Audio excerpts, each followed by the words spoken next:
Hi and welcome back to the channel. My name's SgAlien, and in this What's Inside, we're looking at a hard drive. Yes, it's the 2020 update. There's a million channels out there doing this sort of thing, but I thought that we could go through it together.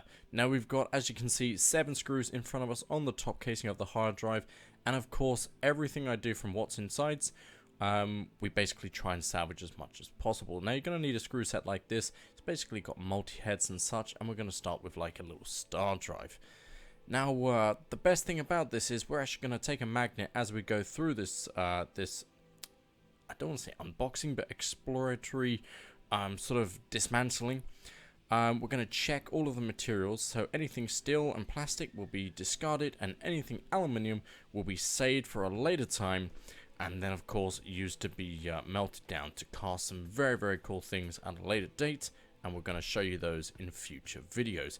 So as you can see, we've gone ahead and removed the 6 screws around the sides, and I'll try and just pop it off. It doesn't go. Now that's probably because you can notice the 7th screw right there. Now when you're actually recording these things and you're speeding through, sometimes you miss a thing or two. It's very normal, we're all human beings. Anyway, as you can see with any hard drive case, the top just pops off to reveal a, well, frankly, an incredibly mirror finish disc. Now this is the hard drive platter itself, and actually has a coating of platinum on. That's why it's so so shiny, and I'm actually going to save that for another project later.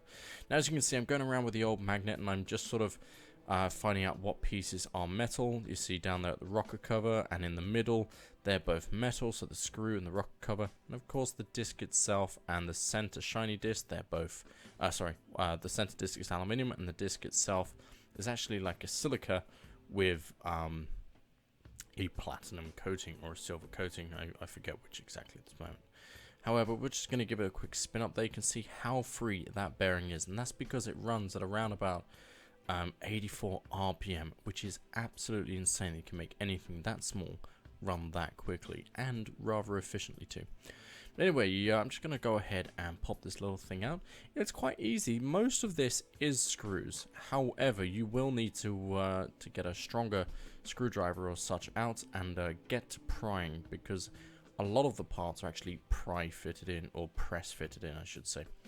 As you can see, there we go. Look how beautifully clear that is. There was a few dust particles on the disc, but that's neither here nor there. This was about a 3 or 6 gigabyte hard drive originally, but it's yeah, we're kind of we're at the point now where I have 6 terabyte hard drives, which are spare drives. So yeah, this is an old one. Anyway, as you can see, perfectly preserved on the inside. So we're just going ahead and tearing out all of these little bits. That's just some of the circuitry we've removed there.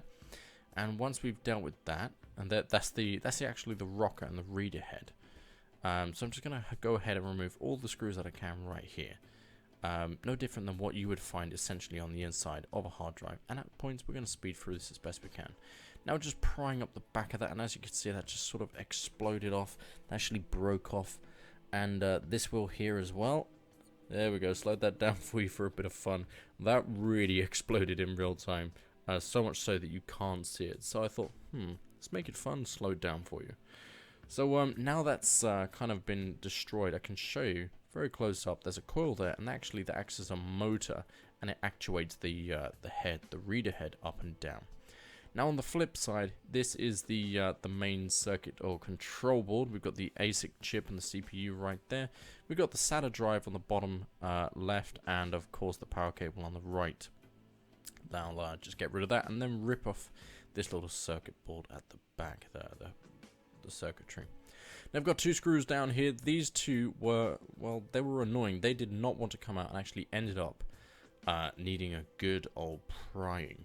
So they actually have some clips over the bottom of them, and you'll see that when I flip it around. So the 2 little coverings there, they're protecting them like dust coverings.